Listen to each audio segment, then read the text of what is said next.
Good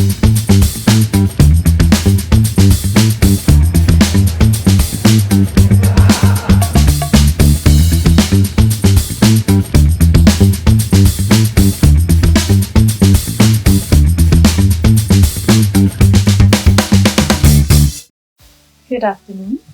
Welcome, everyone. Today we were speaking about unequal partners or powerful alliances, the truth about collaboration in global innovation. And with me today is Chetan Maini and Dr. Thomas Leiber.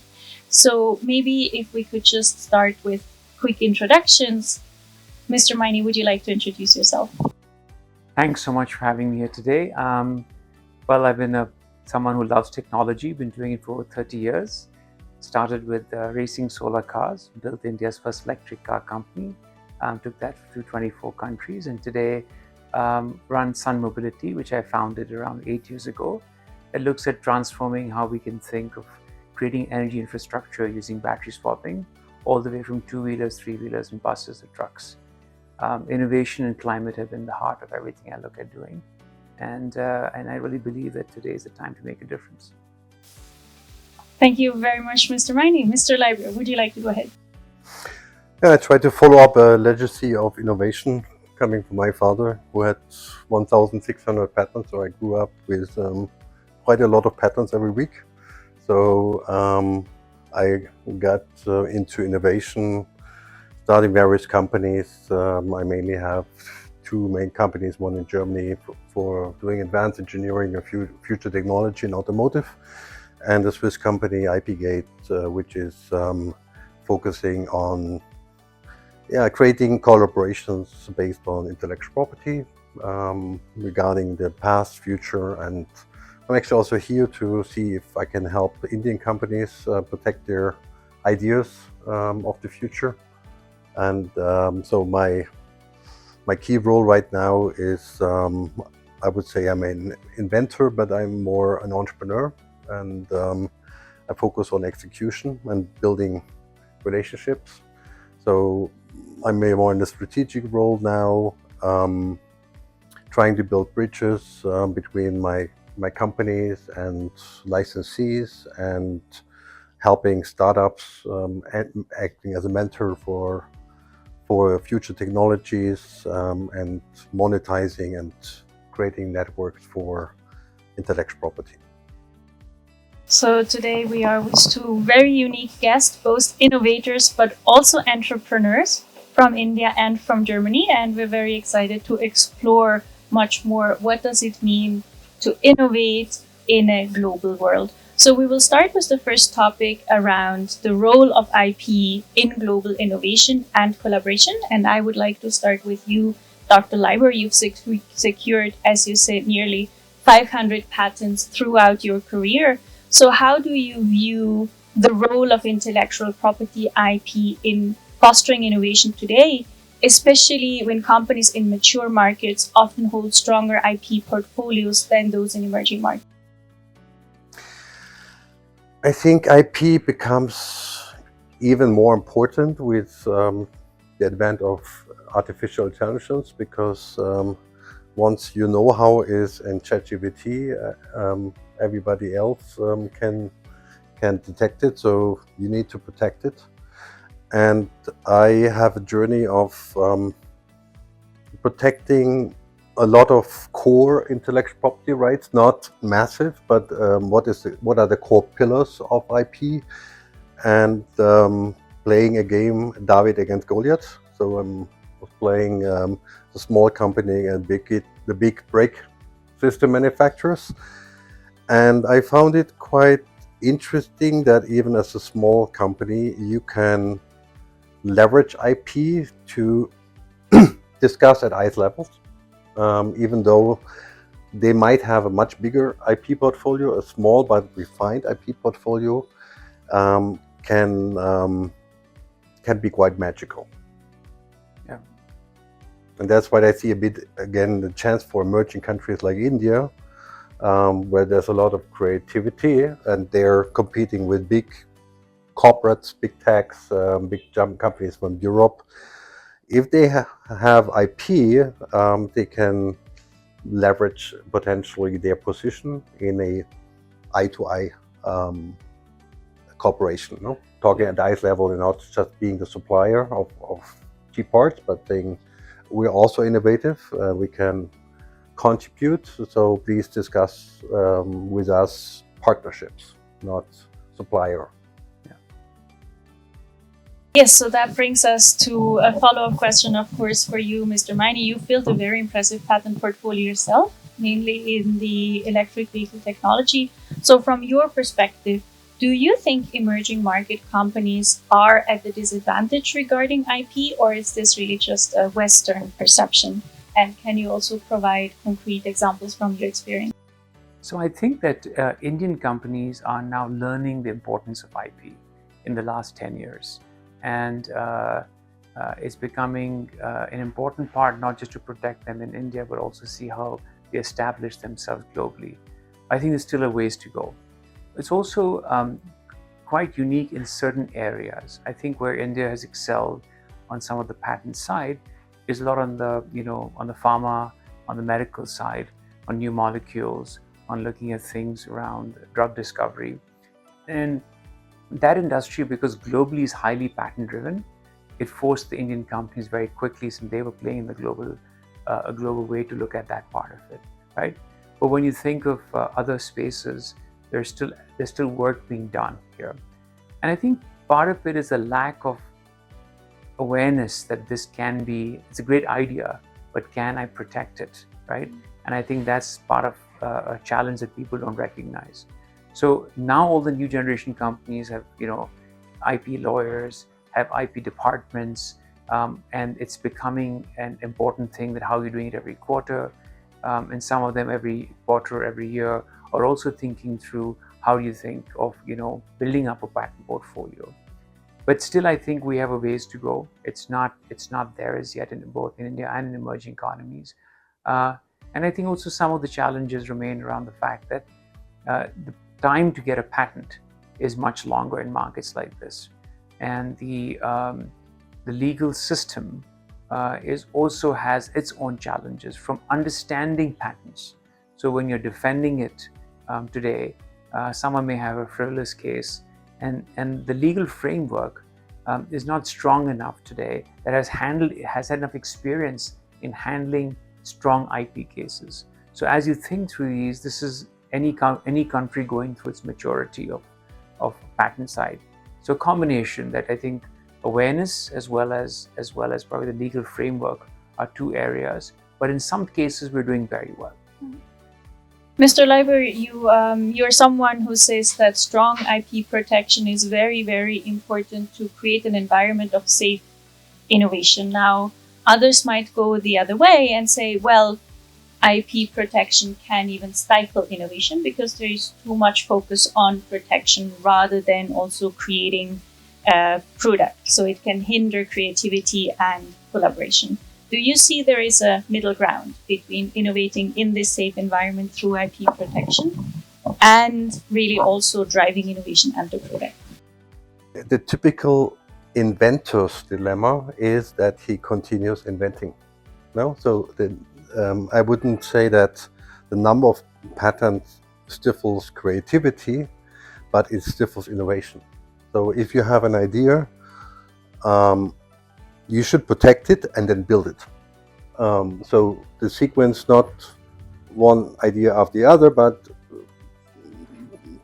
protect your idea, then build it, then learn from the prototype. You get improvements, you make it, you create up your patent portfolio, etc., etc. By constantly innovating, you actually hinder innovation because you never stop inventing and you never build a product. So I think an inventor, and this is also the heritage from my father, said, now stop inventing, make a product. No, so it's like a middle ground. I think you have to innovation. An inventor is inventions are creating creativity and learning from reading other patterns stifles your creativity, come up with new ideas. But you need to balance that with people in production and salespeople. So at some point of time, they stop inventing, focus on sales, sales, and sales. And also IP. You should not, you should market your patents, and people from around the world adopt it. That's why, initially I signed license agreements in Germany with all the big players, but then I went to Korea, I went to Japan, and I went to China, and everybody adopted it, and now I see it becoming a standard. So if you protect the idea for yourself, you never get an adoption. You have to actually share it with other people, so they adopt it and copy it. And copying is actually good, because then you have a market adoption. And being an inventor, stop yourself from inventing, but saying, now gone, realize it. No? Yeah. And also, Thomas, I think that what for me, for me, it's two things, right? One is that I think that I often tell my teams that how do you make your own self obsolete, right? To me, that is the key part, right? That you've created something that's very relevant today, but you have to move on, and others may use that, but by the time they've used that, you're at the next step. Yeah. So from an innovation point of view, it's always about how do you not think of someone else making you obsolete, but how do you make yourself obsolete? Because then you are ahead of the curve, and you think through that. And I also feel that while patents are important, I think the IP is becoming much broader. There was a point of time where patents were the largest part of an IP portfolio. But today, to create a product, because of the way software is, because of the way other systems come together and algorithms come in, and a full solution has to happen, sometimes it's harder to patent all the other IP, right? So patents enable us, but the way I think the IP portfolios are going to grow in the future, right, is going to be quite different, right? And therefore, how do you start to think through IP is also going to be very important for organizations, because it's much broader than where we have it today. Again, IP is not only patents. Yes. IP is also know-how, Yes. and know-how is software. Yep. And then the challenge here is how to protect your software, which is much more difficult. Much more difficult, especially with the advent of AI, where you're sharing things with AI and then becomes available. Yes. So protecting your know-how is complementary, actually. I mean, you also protect software if you do the right claims, and Yes. And in the US, you can also protect business ideas. But Yeah. The art of writing a patent also can include software. But yeah, it's getting trickier. It is getting complex how to protect it. But again, there must be good balance between patents and the product and the know-how, and it comes from software. Yeah, I agree. So we've moved to filing patents, actually building a patent portfolio, and protecting know-how. You have mentioned before, Chetan, that in India, it's coming. It's a new trend. People are starting to do it more and more. We've also, the moment we've landed in Bangalore, we've seen the city is bubbling with innovation. Ideas must be just floating around. It's a very inspiring, creative environment. So what do you think innovators and startups really need right now to encourage them to protect their ideas, their IP, to file their patents? What is needed right now to actually take this next step? So I think the first one is a heightened awareness, which is very important. Two, I think the government has a policy today to support patents, but probably extending that to enable it to go global is important. Because today, I think everything is on a global framework. And while the startups may be supported in India, it's very expensive to think about it globally, as they're looking at a platform of global opportunities. And I think that is very important, otherwise you're just protecting it in one geography here. I think three, the speed of the legal system. So today, if someone's a startup and they filed a patent, it sometimes takes 3 years to get it, sometimes even longer in India, because there's such a big backlog. And that means that if you're a startup, you're trying to raise capital, you also have to show that you have a portfolio of patents.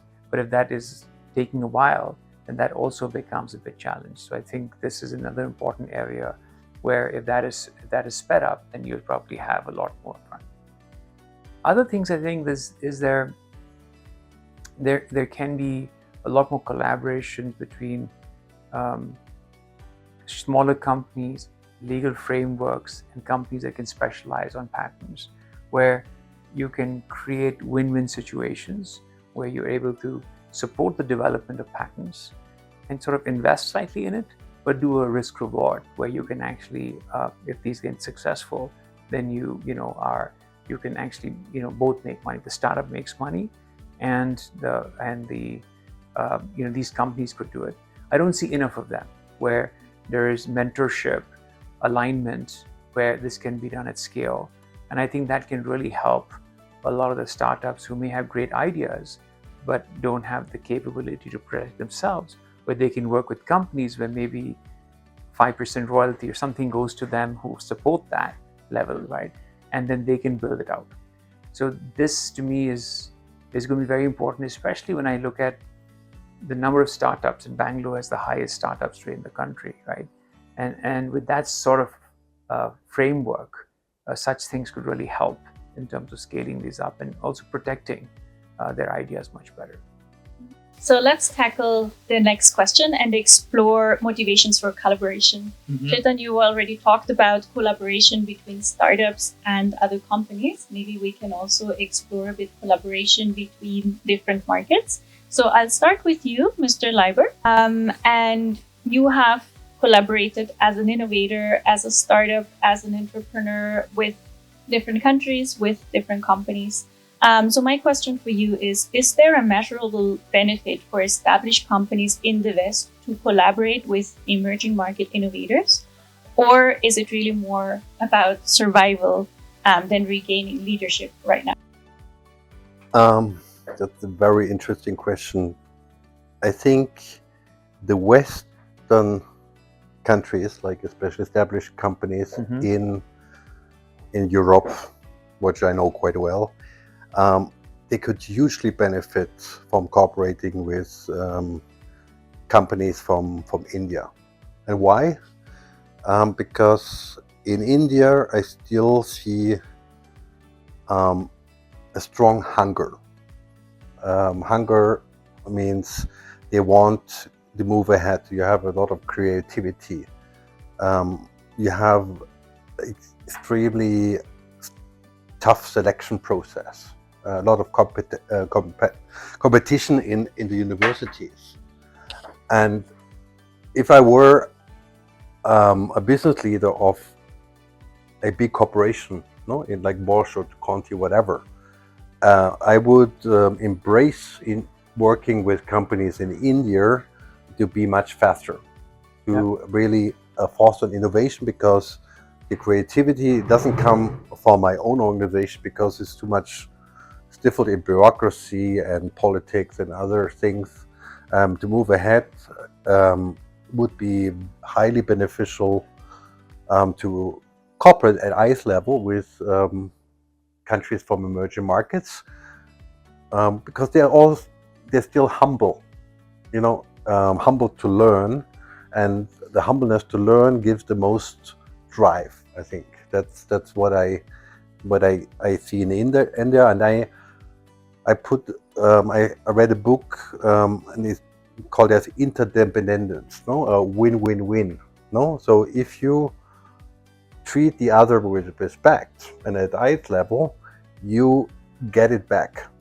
And especially the ethical system is quite well linked between India and Europe, I would say, because we have a similar background of ethical, and that could work. But it's a question of mutual respect. So an established company, if they see it as a wellspring of innovation, and build up a relationship of trust for long term, it will pay off for both. Much bigger, especially right now when the world is kind of in a disruptive situation between the US and China. there's a huge opportunity between Europe and India, and that a smart business leader would go ahead with full speed. Well, someone who is a bit cynical like me might say, well, Western markets are stagnating, emerging markets are growing. So, what I'm really interested is also to hearing your perspective, Mr. Maini, to say, well, you have a very successful business, you have a lot of innovation around electric vehicles. Why would you want to collaborate with established companies in Western markets? And where do you still see key benefits in such collaboration? So I think as you look at it, the market is not just on the patent side, but around the entire product and sometimes an ecosystem. And when it's so broad to provide a solution for a consumer, there are many pieces that need to come together. And I think it's harder for you to get every piece correct. You can be an expert in a portion of them, what you consider is core to your business, but may not be on every aspect of it. So I think one collaboration comes in is to say, okay, I'm giving a certain requirement, can someone bring me the other piece? And that's very relevant. The second, I find that very often technologies developed sometimes in a developed market, people may not be relevant there, but the relevance is very high in India. So suddenly you've had something come out of university or a large company that has developed it, but they say, oh, that's not necessary here. And I find very often that when you start looking at these solutions, it was created for some other reason, but actually is very relevant to a developing market, which has a different base on this. It also starts to think of when you have two different markets pulling you in different directions, right? You change this innovation of or to and. Do I do this or this? But when you say I can do this and this, that's when you have another level of innovation. And when markets pull you in very different directions, and so when you're working with a global company that has a different perspective and you're looking at it differently, that combination is when a third level of innovation can come, right? And of course, the software areas or the other areas of having market because of a brand, having markets because it's expanding your market base. Those are always natural ways of looking at it. But I think some of these other areas are where I think can be very unique, and where true collaboration done can create new business opportunities that neither company had, because they had pieces of the puzzle, but they didn't have the whole thing together. And that I think can enable large opportunities. And very often such products or such solutions in those markets may not have a large enough market. And so they may not want to take that to market because they don't see the potential.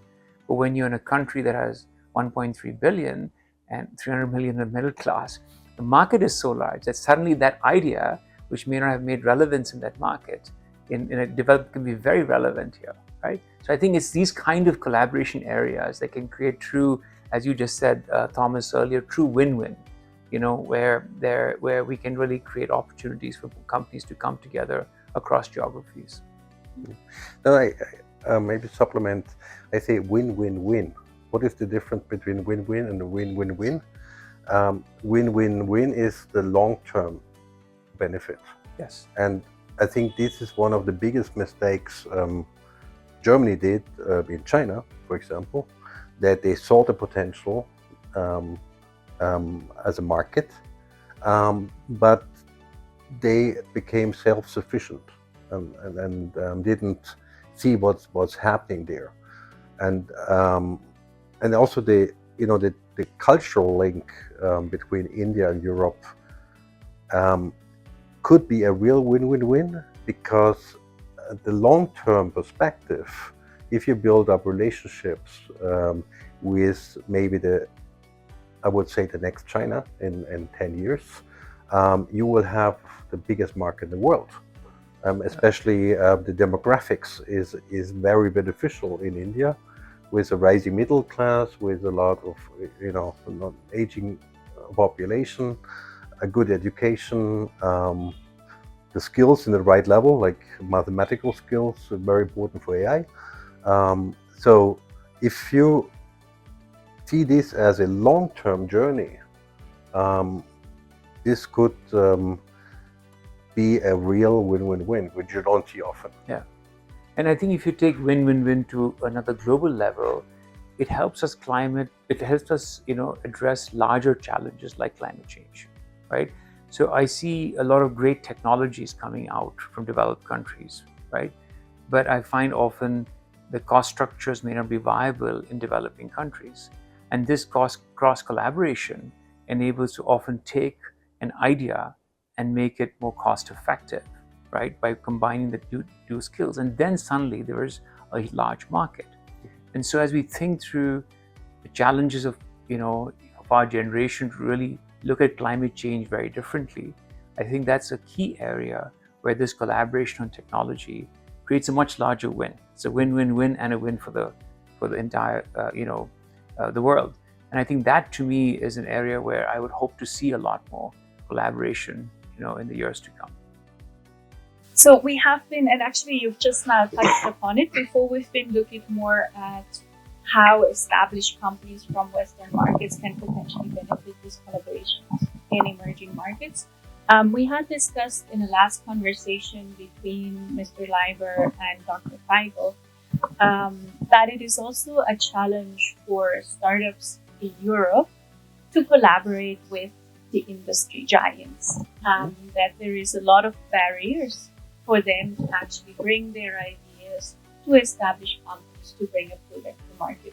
So what I would like to explore with you are also the opportunities or possibilities of startup in the West to collaborate with other startups in emerging markets, innovators in emerging markets, or even more established companies in emerging markets. And maybe we start with you, Mr. Leiber. What benefits do you think these partnerships can bring to startups in the West to continue innovating and growing, because we see a stagnation as well of innovation when it comes to startups? Yeah, this is a very interesting question, because Indian companies in general look at the established companies in the West, like to cooperate with big brand names like Volkswagen, you name Porsche, the big brand names, no? And I see there is the vision of the brand, but these big corporations are usually not innovative, and some of them have an attitude of arrogance, and this cooperation at eye level is very difficult. Where established companies here work with startups, there would be a more discussion at the eye level, and especially European startups are also quite innovative. I mean, Europe is still in the top, I think 7 of 10 countries are the most creative in the world. So there's a lot of creativity, and bigger companies here could help them scale also the innovation, which might be even more a win or fast progress than startups here with a big corporation there, rather startups and a bigger corporation here. So turn it around, have the creativity also in coming from Europe, and help here with the big market to scale, also to scale technology. So you need to see what is the right partnership, but not, I see Indian companies looking for the big brand names, which might not always be the best way forward, because they would treat, like big corporations, they treat Indian companies like startups, also in or mid-sized companies, no, mid-sized Mittelstand, what we call it. The Mittelstand is used to be at ICE level in Germany, but is now more the supplier, and there is a bit the same, treating even a big company in India as a supplier. So there's no real open cooperation so easy to happen, especially with the mindset of the top management, and it might be even more long-term prosperous. You have mid-size and mid-size company operating together. Yeah, I mean, I also feel in the last few years there's a bit of change, right?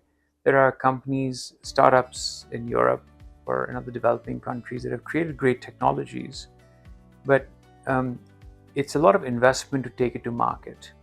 It also needs a different skill set to take an idea to the full market side, and the requirements in markets like India are quite different. So now you're seeing larger companies collaborating with startups also to say, we like your idea, and we can probably take this to to a product maybe half the time, because we can look at our joint skill sets, which are very complementary, and we have much larger market access for this. And I've seen now several areas on next generation of hardware solutions and everything, where I've seen these collaborations between startups and I would say mid-size and some large-size companies look at it. Large-size companies always a little more challenging unless they create some innovation arms. They can manage it, because managing a startup is also very important. And if you don't have that culture, then you lose that, right? But India is very good at a lot of frugal innovation, right? Speed to market.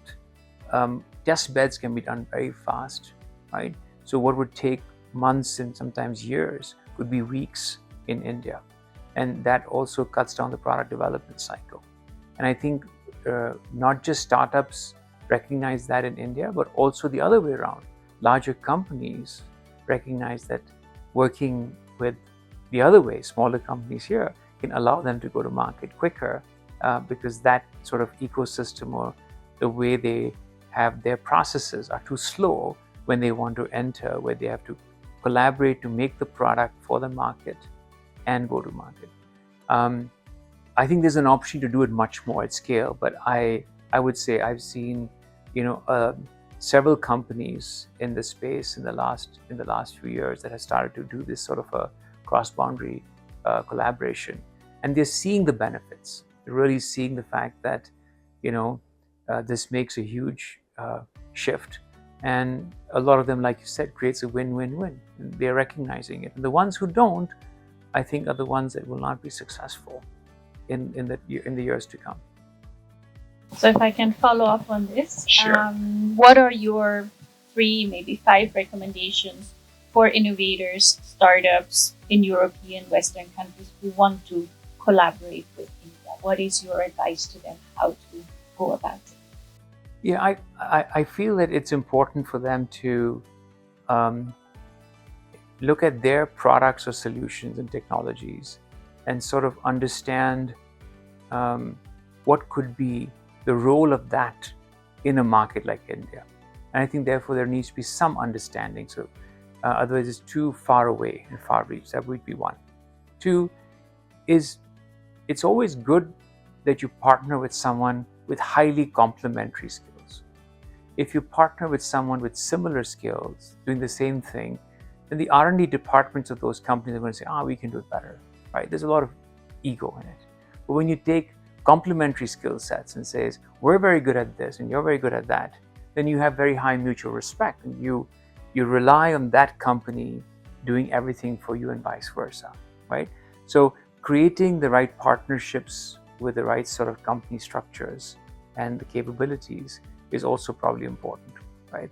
I think third is a matching of your culture, that culture, with the company's culture here, right? And that doesn't mean it has to be small or big or that, but generally that's critical in making the idea go from where it is to how does it fructify.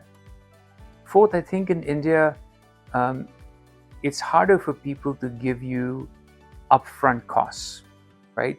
So a lot of people in developing countries feel, I've developed this technology, I spent a lot of effort on it, I want this upfront cost, and then I want a royalty and I want this, and structure it that way.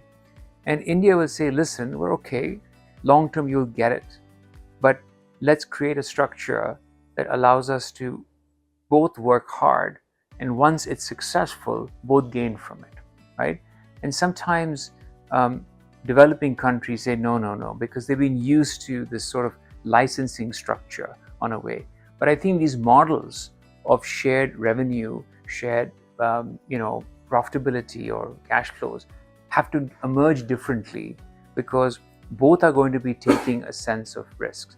And that's a bit different from the old world, where you had something and for 20 years you were the only one who did. You had a new drug and you say, okay, I license it to you, I'm done with it. But today's world is, we work, but that is going to be non-relevant 3 years from today, especially if you're thinking automotive and new electronics and stuff. So this collaboration has to continue, right? And so if it's a continuous process, then it's no more a one-time thing, I give this to you and I walk away, right? There are some areas that's still relevant, don't get me wrong. But I think the new way of working is going to be thinking through the longer term win-win, and do people have that right mindset to come in? And that's, I think, going to be very important as you collaborate with companies, especially in India. Really interesting. So let's just flip the page for a second. What is your advice, Mr. Leiber, for entrepreneurs, innovators from India who want to collaborate with other startups or also more established companies in established markets, Germany and others? Not easy. I would say a small company or even a mid-sized company in India is seen by big corporations like a startup in Germany. Yeah. So they treat them at least kind of what I can get from you. Correct. Until I know how to do it, then I don't need to, right? So you mentioned the licensing approach. Even if you have a lot of intellectual property here, your mindset is still automotive standard licensing. Give me your technology, and then I give you a contract. Maybe I pay you in the future. Maybe I don't use it, and I pay. So it's the same dilemma. An indie company license technology or cooperate with technology. It's this mindset of the old automotive or the big techs in the US. It's quite a similar scope. We cooperate with you until we know how to do it, and then we try just to minimize costs. The mindset of really paying for patents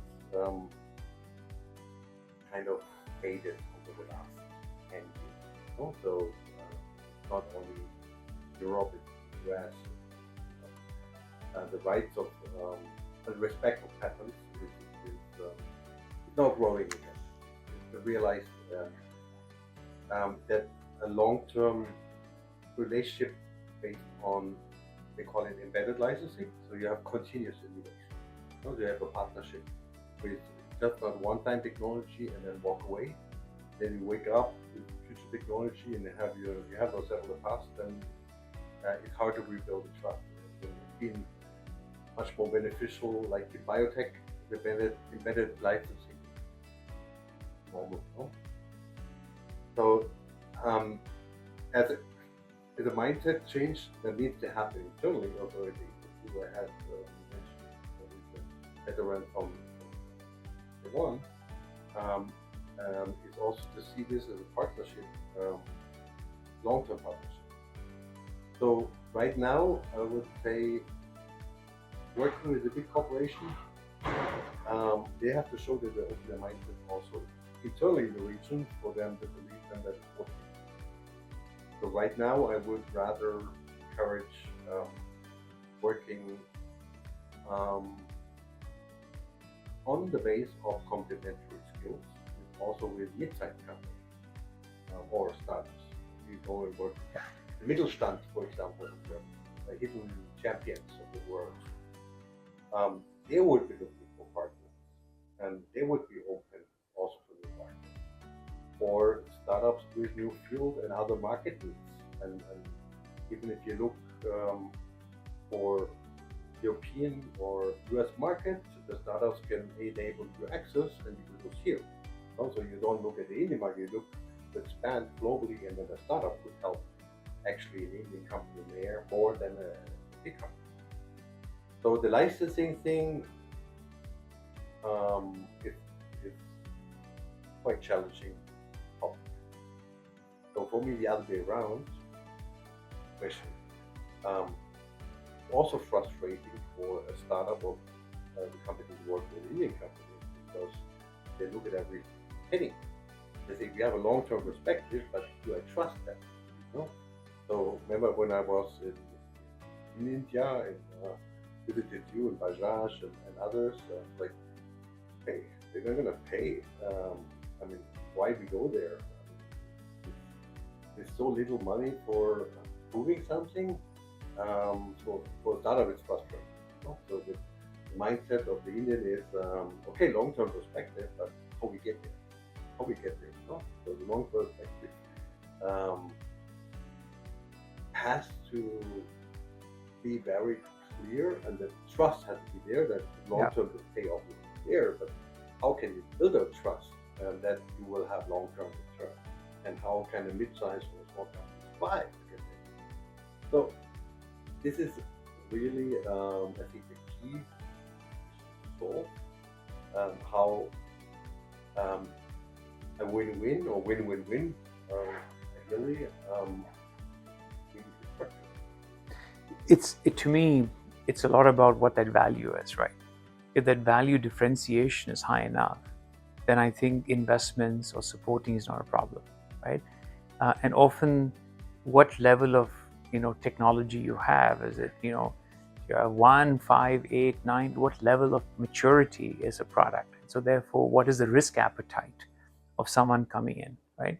And to take that technology to a final product, is it already there? So what's very easy today is when you license something, it's already ready to go.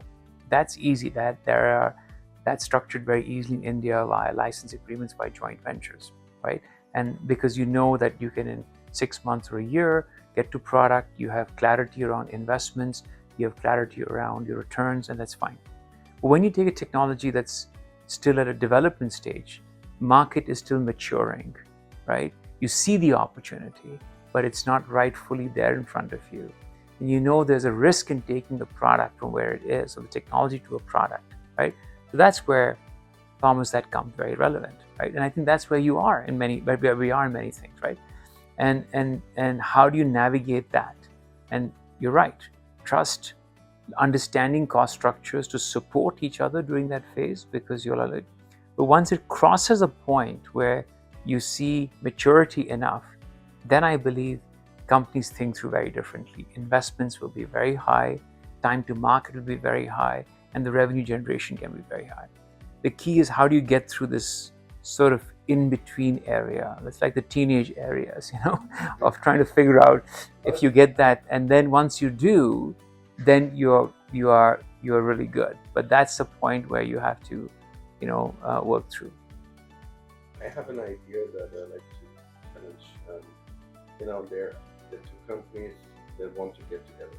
Well, Indian company doesn't have much money, and the German company doesn't have much. What is missing is like the big money from Silicon Valley to believe in that and help both of them. And Americans, I would feel, are not the right ones, and maybe Dubai could be the one making this happen, investing in their long-term relationship, because they have the money, they have the risk appetite of growing something. Maybe money from Dubai or Arab region in general could help actually both to build this bridge. What do you think? Yes, but I also think India has, there is a lot of capital, right? If you have a good idea and a good team and a good market opportunity, there's no dearth of capital, right? There are enough people, there are enough money available today in the VC world. Because a lot of global players are here, a lot of transactions are cross-border, right? Which weren't there 10 years ago, right? So I think that maturity is there. It's much higher in markets like Dubai, but the market size is very small there, right? So when the market size in India is very large, you have that. So if you have a startup in, say, Germany and one in India coming together, right? And I've seen this in a company from France and India coming together, right? Both startups, both develop the technology together for the Indian market, and then actually license and sold that part of the business to a tier one in India 4 years later. So, these are new areas where they together raised capital, built it up for the Indian market, and exited it and gave an exit to investors. So it's not too many. It's not like hundreds of thousands, right? But you're starting to see some of these collaborations come in. Markets like Dubai give you a lot of access to capital, and so there could be good opportunities to come in. But you also need talent, and you need people there, and you need the market there, right? And to test it. So all of those ingredients also need to be there, and that's much better found in the place you want to actually put it out. There may be one misunderstanding. You said Indian venture capital is there for Indian companies to grow. I was thinking of Dubai as a region to foster innovation for global market. Not looking at India, looking at Europe, looking at US, looking for a product that could have a global scale. Yeah. And then this cooperation could have another international component where I feel US money wouldn't do it, because US money is quite even more on US innovation. Yeah, but you do see a lot of you're seeing less on the Europe side. You're seeing a lot more in India, US side, where companies developing technologies, where markets are in the US, are funded by cross-border VCs and looking at it. There are hundreds of companies today. And a lot of them have also listed on the NSE and others, right? So, I think, what needs to happen is that connection with Europe probably needs to be bigger. The connection with Japan needs to be bigger. With other markets like Israel and others have to come in. And in some of those areas, it's possible that companies that are fostering it, like Dubai, could help that construct where the markets could be far more global. So I think it comes to also what's the product and where's the product market fit. And I think a lot will have to do with, because of that, where the geography and where the investments are. I mean, software solutions like the new ChatGPT or ChatGPT is a good example. It's the Indian European ChatGPT. Yes. And that will also create independence from gas. So this will be global scale, like European, Indian alternative to US and Chinese AI. I do believe that's a large opportunity for both the geographies to really focus on.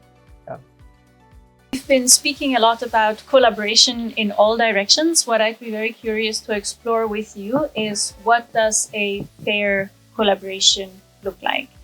So, Mr. Leiber, you've been a very vocal advocate for fair collaboration between innovators and corporations.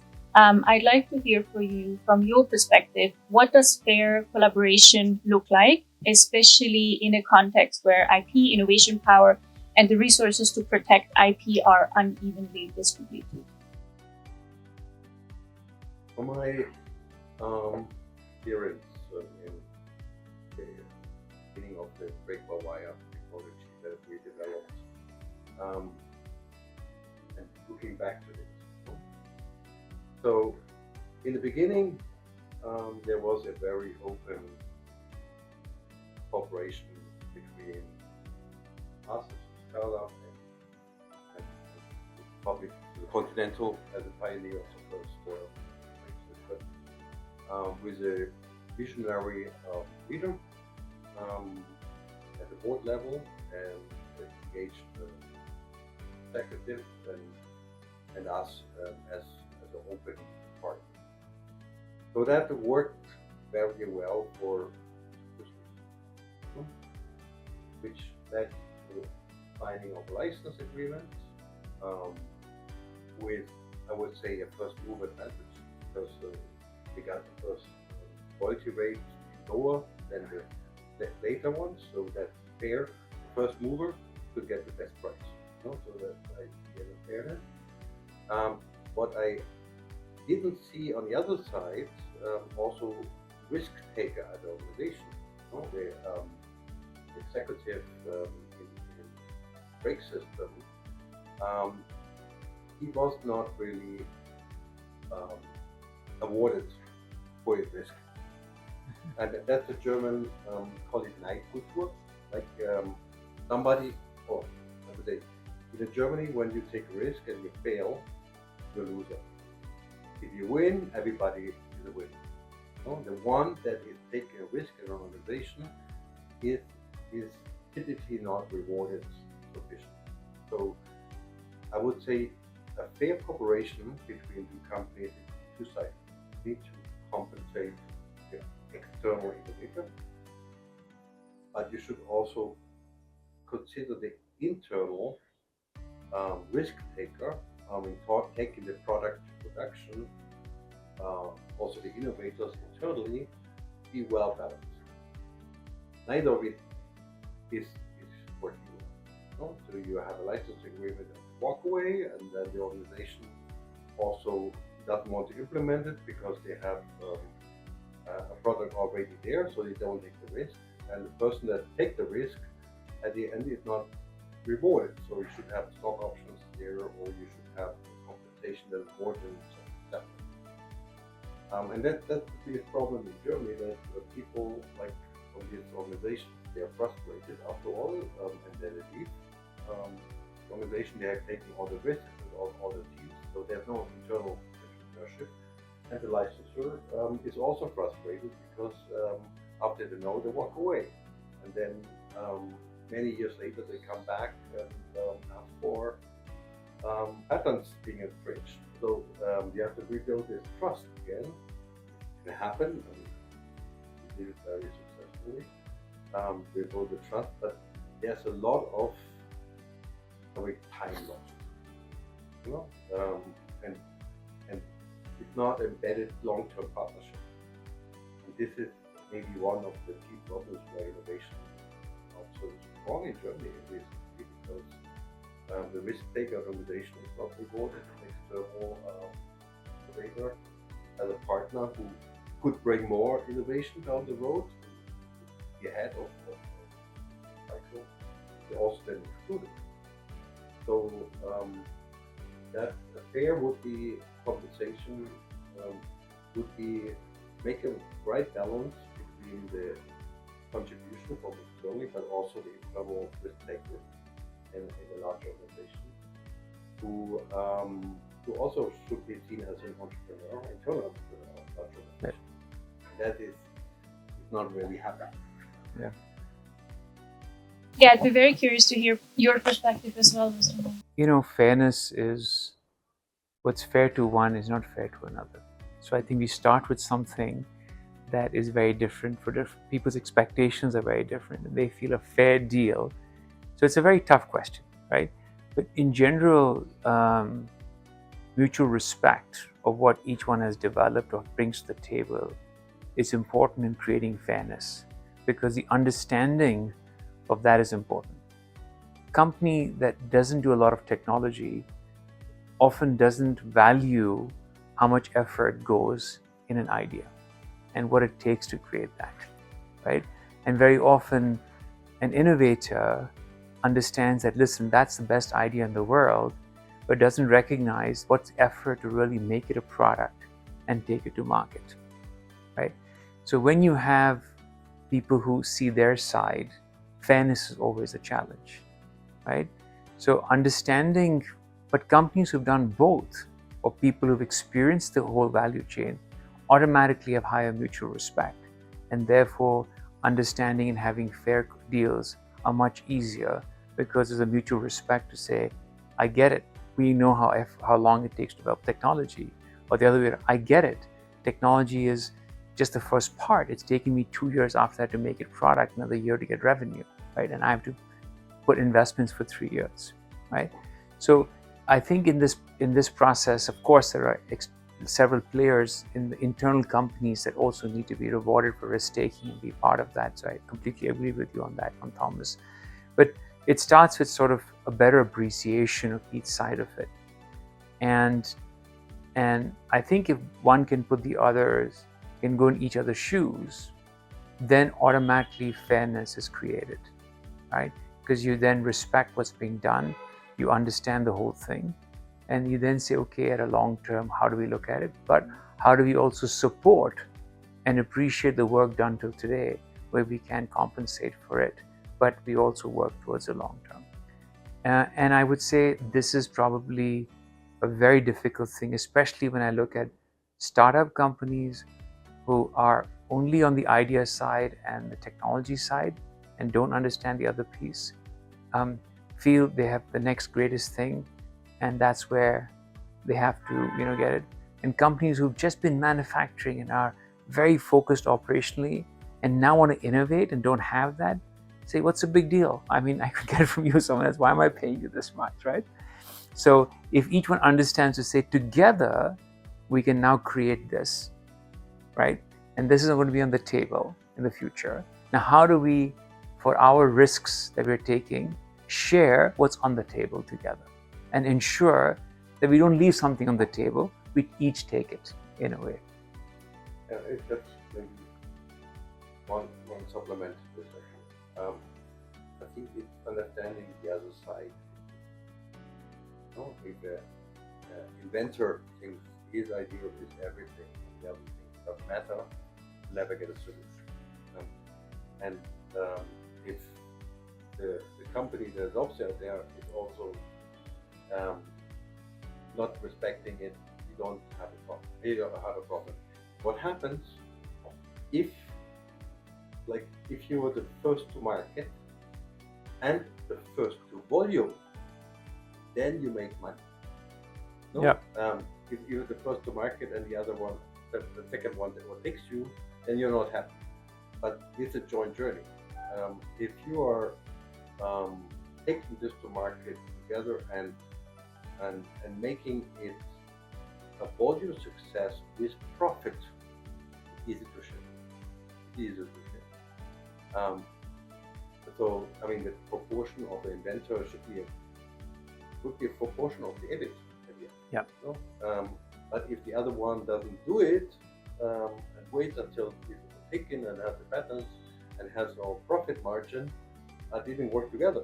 So this is the fairness is very subjective.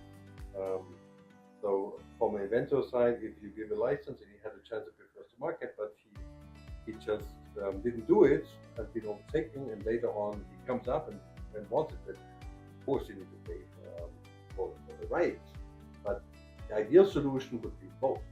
So be pioneer, be first to market, and be profitable. And this is a long-term relationship of having these parameters inside like a business. It's the problem. It's a solution to the problem. And when you walk away and then new people are taking over, and then 5 years later they say, you should do it now, and then you have a cut to the innovator. You have to also cut internally because people left. So a lot is based on long-term perspective. And in Germany, it's the Mittelstand, usually the family business that have a long term. But in the big organizations, people are in the job and they change, they don't care. So maybe that could be shaped differently in India, I don't know. Yeah, I mean, I also see that, in the past, a lot of it was just around a product or a piece of technology that goes in the product that would go under a licensing structure, right? Where I'm seeing today, this could probably extend to the entire solutioning and licensing, right? And so I think in the future, the way we think through this will also change. For example, today at Sun Mobility, we've created this platform, which is not just a smart battery or a smart station or the network, but an entire software platform and a business platform.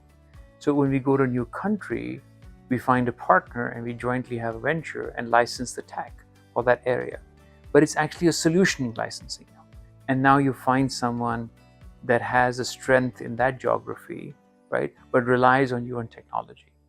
And with that, because there's a payback on how fee structures come in, there's innovation continuously happening. And parties recognize that these technologies are going to change every 2 years. And so there needs to be a continuous flow. So I do think that fairness or areas is about how we understand each other, how do we understand the bigger picture, and think through in the future, not just on products, but there will be a lot of work around the solution side that will start to create even more value, because the solution is enabling the entire market to change versus you're giving a full piece of everything together, versus the product could be only one piece of the puzzle on that front. And I think more and more opportunities are going to be in the future around entire solution innovation and solution licensing, with parties coming together at platform approaches, right? That could really create where business and technology come together, and both are sort of under the IP landscape, because you're transforming businesses on one axis and you're transforming technologies on the other axis. And the combination gives you new opportunities that are at the cross of both. And this to me is going to be, I think, the next 5 to 10 years, we're going to see a lot of this crossing over of how we think through linear versus linear innovation is going to be in 2 dimensions. Maybe one supplement, when I think back of Germany was extremely successful and growing, I would say in the 80s, the growth rate of Germany. At that time, there was a ecosystem that was working well between mid-sized companies and the big companies. So tier 2, tier 1, the supplier, so they all had a part in a chain. So it was not looked at price only of the supplier, but that you need to give them also money to innovate. Mm-hmm. And so the whole ecosystem. Yeah. And that was time when Germany was most successful. That somehow broke apart, because new negotiation tactics are mainly how to squeeze the supplier most to get the lowest price, and don't think about long-term relationship, that if you squeeze the supply too much, you cannot innovate. Comes back to fairness. It comes back to fairness. And again, this all relates back to fairness is based on mutual understanding of the other side. So, of course, it's very hard in today's world to discuss collaboration, innovation without talking about artificial intelligence. So I would like to wrap this conversation up with some thoughts about artificial intelligence. And I would like to start with you, Mr. Maini. AI is already playing a very significant role in the energy sector, especially when it comes to smart grid technology, energy management systems. Given your experience in the electric mobility and sustainability field, I'd be very curious to hear, how do you think AI can further drive innovation on the one hand, but also how can it help fostering collaboration between companies and between markets? So I think the disruption that AI is going to bring is fabulous. So as a company, of course, we're looking at how do we make our stations more efficient, how do we predict battery performance, what can we think through the second life of batteries after they're finished in the first, how could that go into the renewable grid system, right? And today in India, there's a new protocol that's come in for energy trading, right? And you can actually, this protocol is going to probably transform the smart grid. So it's combination. AI is great, but if you didn't have a platform or a construct to use it, that also is a challenge. So today's new protocol that's coming out for the smart grid will enable buying and selling energy, which now AI can be used to optimize that. So clearly, this space is going to be very large, and I think we all are seeing that on using it. The other areas that I'm seeing, I'll give another example to you, is batteries, right? So typically, we're working with a company in one of the developing geographies, right? Developing countries.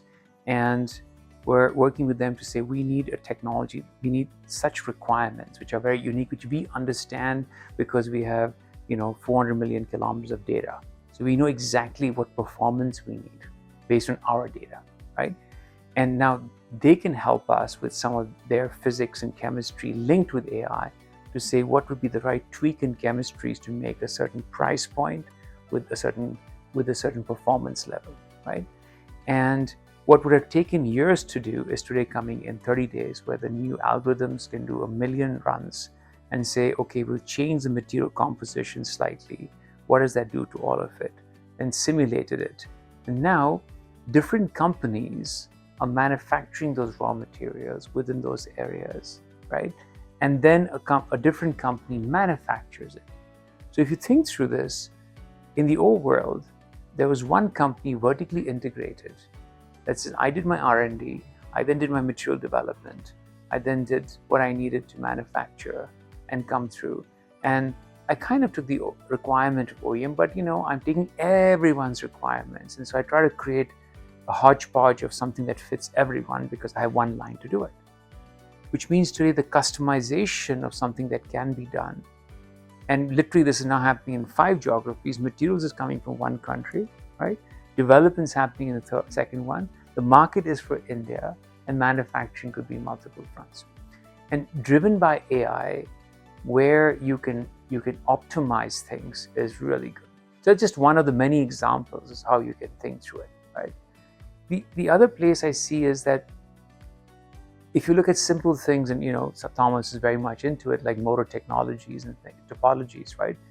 But today, performances of these are 3-4 times better, 5 times lighter than they were probably 20 years ago, right?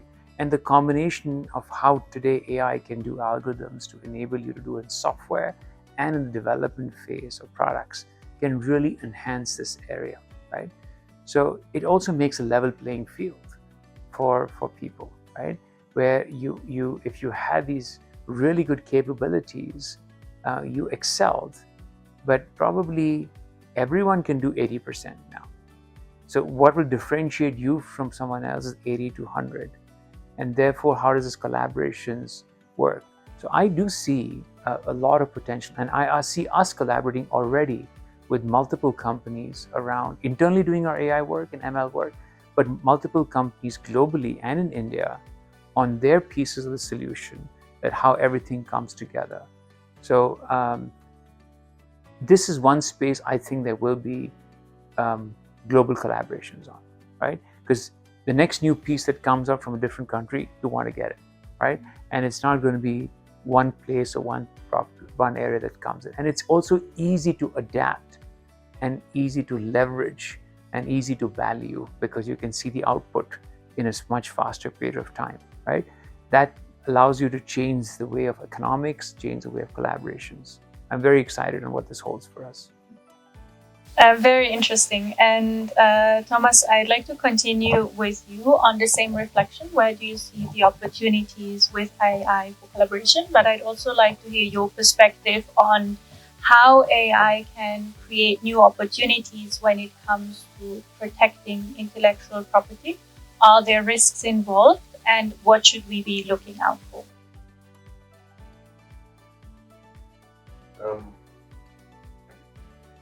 Now digging into AI because I took a course of MIT AI for Business from Professor Martinez, and his statement: AI is currently overvalued in the short term, but undervalued in the long term.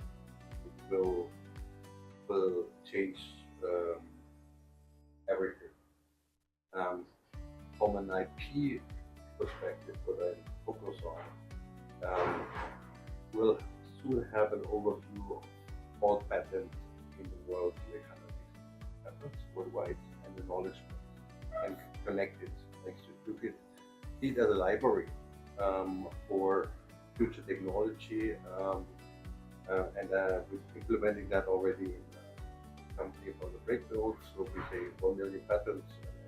It is a library, and combine this library of patents with scientific documents, publications, so you have your own strong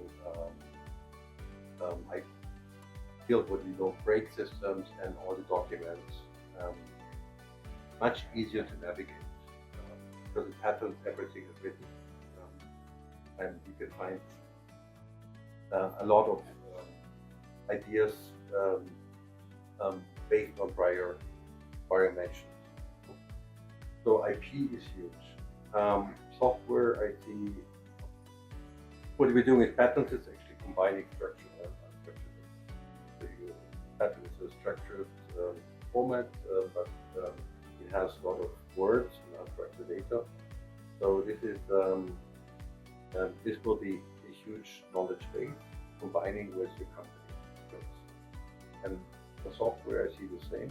It can be a game changer. Also for, I would say, my company being competitive with China again, just bring software code to the other way. Very fast. I myself, I'm now realizing I can access knowledge by my children learn university again much easier because I don't have to look up so much. I can just ask the knowledge. So there's a big boost in, I would say, AI is a game changer in productivity. And countries with a large database, which is also including the cultural heritage. So, Europe has a history of 3,000 years. India has a history of 5,000 years. The patent database may 160 million patents, but this database, using that and combining knowledge also with creativity. Creativity is mainly culture. And we see a lot of cultural things that were done before, and a lot of things are cultural leaders, and creativity is more and more in design and other aspects which are related to culture. So there I see huge potential for Europe and a potential cooperation which has to be shaped. It doesn't work fast. And I mean, Indian people are mathematic people. They're very good at software, and you have a strong heritage. So yeah, probably software organization will happen in India, and not, but it can also happen in Europe. So, I mean, I'm in the early phase of discovering the potential, but I see already game changing, and there can be new unicorns formed out of every part of the world. So this is sort of a double-edged sword, right? From looking at it from two perspectives. You talked about how IP, by getting everything in a centralized database and everything learning, all the information is now available. Therefore, if you needed to solve a problem, a new problem for society, you could now access information in multiple areas coming together, what would have taken months to do in minutes or or maybe hours, and sort of think through a solution that can solve important problems in the world, right? So there could be a piece of an energy patent or energy IP linked with something in battery, linked with something around communication, linked with something else.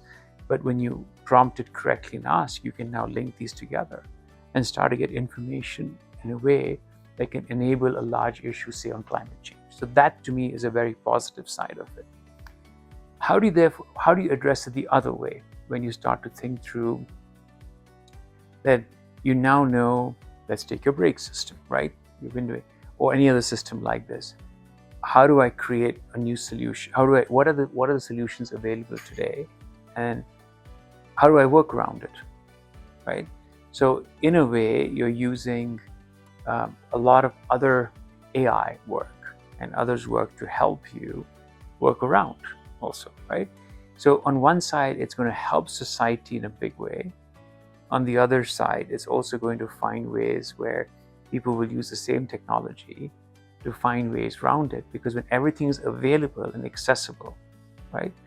So I always question this. I think for the greater good, it's the right thing, right? And there's innovation, but it also may, look at people who have worked a lot to get the first piece of it. That sometimes, if they haven't written it perfectly well, or haven't, there can be ways to work around it with very simple things. So it will be interesting what this does, but clearly it's going to change the innovation cycle, right, completely. And after the patent gets written also automatically, I know today our team writes a fair bit of their patent using AI software, right, after they of course give the right prompts. But I can see in 3 to 5 years so much more automation, right?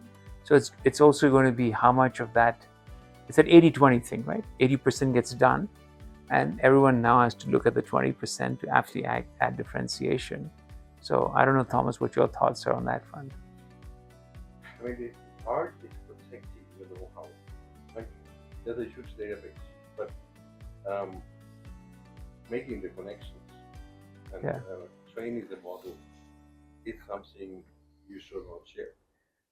Right. Because this is also the know-how of the pattern, how to connect them, branching, and that is software solution. So there's a new way of protecting the know-how that it doesn't get duplicated. But again, a patent is an instruction how to engineer around it. Yeah. But a good written patent for smart innovator makes a patent pending until a company goes around it, and then it changes the name so it's still in there. So I mean, it's like a chess game. It's like a chess game. I mean, if the patent has the right substance, you have the priority. Yeah. If you cannot, you cannot change something that you have invented, but focus is on what is really important. And as an innovator, you have to see always how would a company that reads my patent would do it differently. Also, and then you have so a lot is I would say is more and more cognitive skills are needed to navigate all this actually, because it becomes more complex. So the more data is available to everybody, you have to manage all the engineering to share everything, because everybody else will know. And that's why it's a double-edged sword, right? It's how do you balance this in a new world of AI in the next 5 years? ChatGPT or Grok, just one example, I had to find out some details of our brake system. So I asked Grok, how does this regenerative braking work on a timely basis when you brake at this km/h? How is it distributed percentage of regen and hydraulic? And make me a graph. Okay. And then I know how to look for when I make tests to prove the patent violation. And probably Tesla engineers trained it to Grok, because they talk with it, or why it's available. They ask me so detailed questions. That gave me conscious. Be careful using this AI and protect your data better. Right.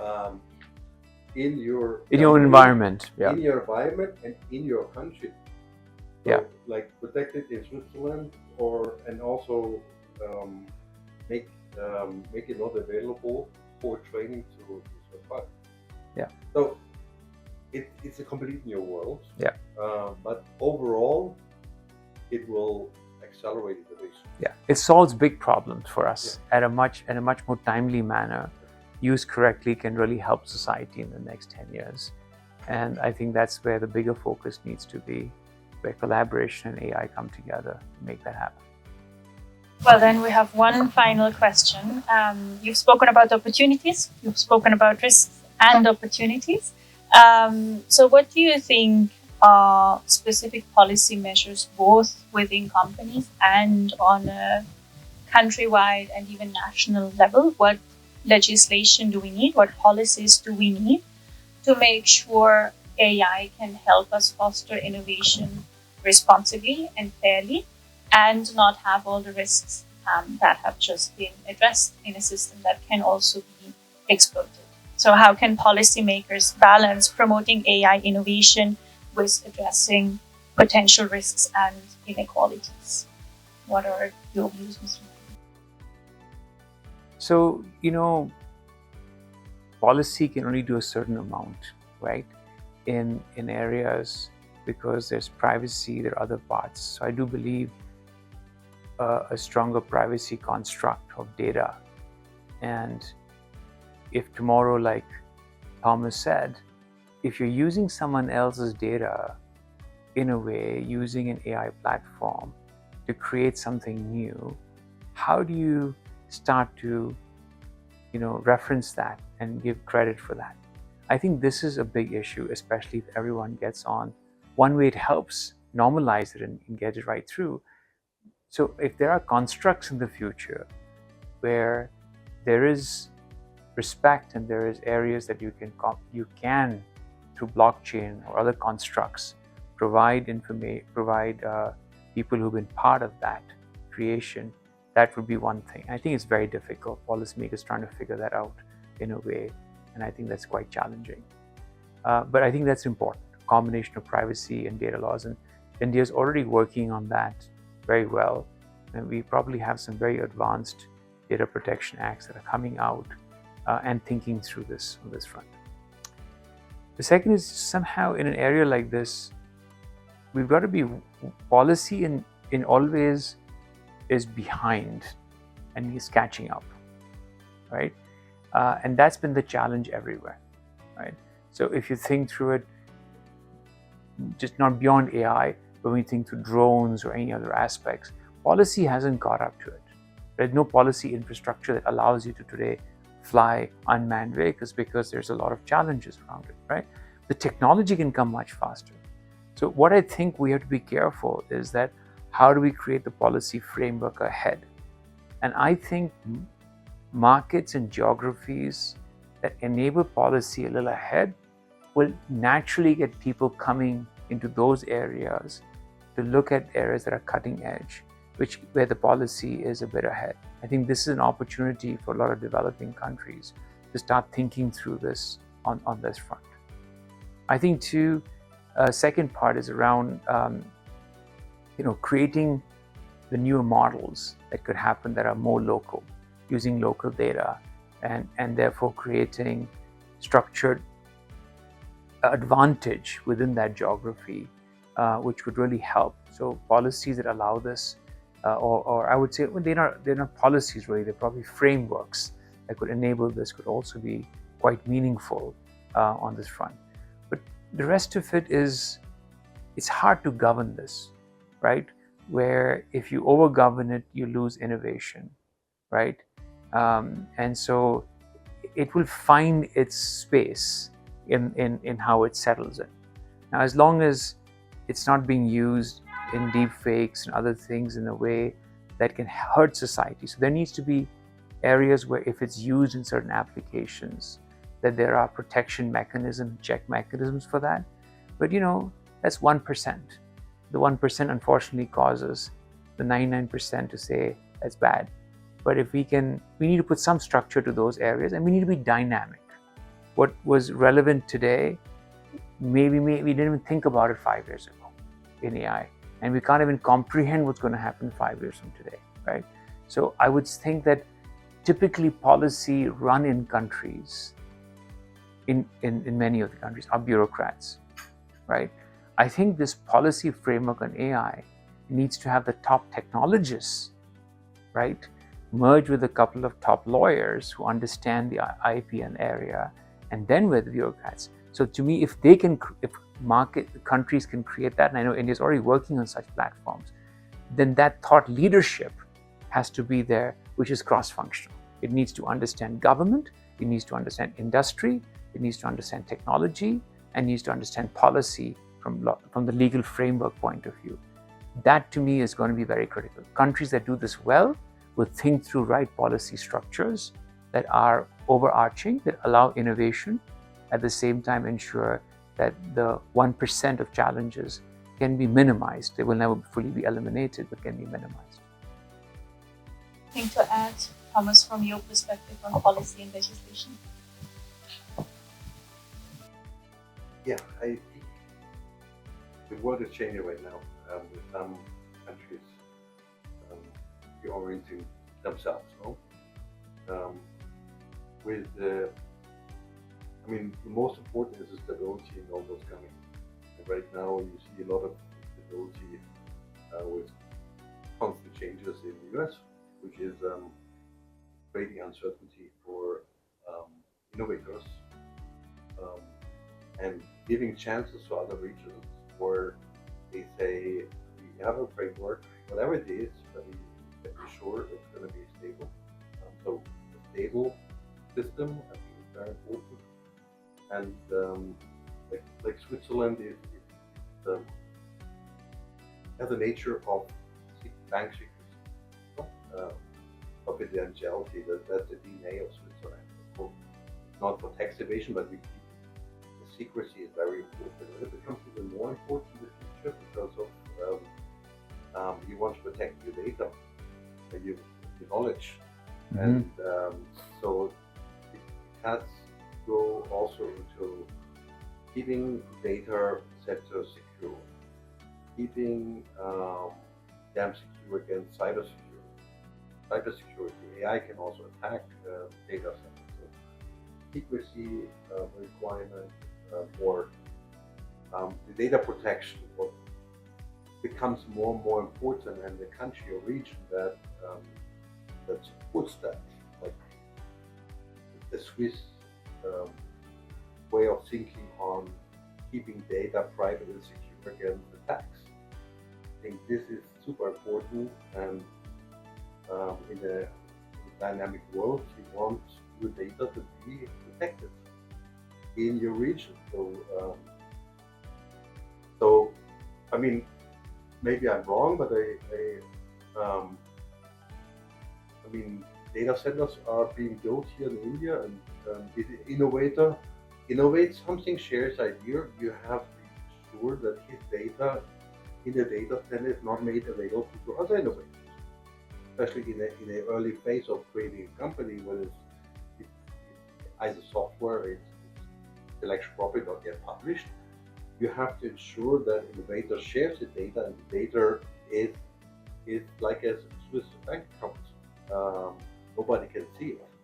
So a region also, if you have data centers in India, you need to protect the individual or company from its data not to be shared even within the country. So this kind of the frameworks are more and more stability and data protection, which I think is.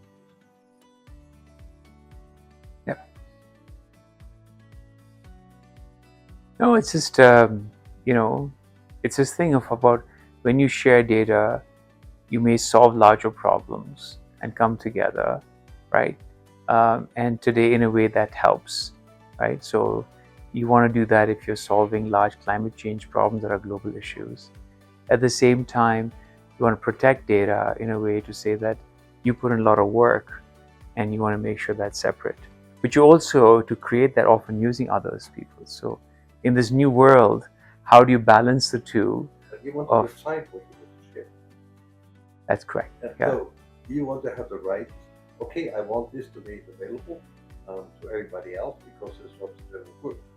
Yes. But this thing, this I want to share. The world doesn't need it, but I need it for my business. Otherwise, somebody from China copies it, and I have to fire my 100 employees. That's true. Because they do it 10 times cheaper. So I have to protect my business, so I cannot share everything in the world because other countries have some to take advantage of it. I completely agree. I think that the combination of having local data centers, the combination of having certain information within your companies that you do it yourself in your own learning models. So there's something within companies, there's something within geography, and there's a global side of it. And one has to balance these three at different levels based on, the competitive advantage they have or the importance they needed, versus saying, okay, certain things can be much bigger than anyone and doesn't affect us. So I think if done correctly, this combination could really help. It's for us as individuals, as we think through this, how is it going to be done and how do corporations do this. It's a learning for all of us. So I think the next 5 years is going to be quite exciting. If played well, we could balance the three quite well, and that would create, as you rightly said, a win-win-win. I think that's a beautiful end. Thank you very much.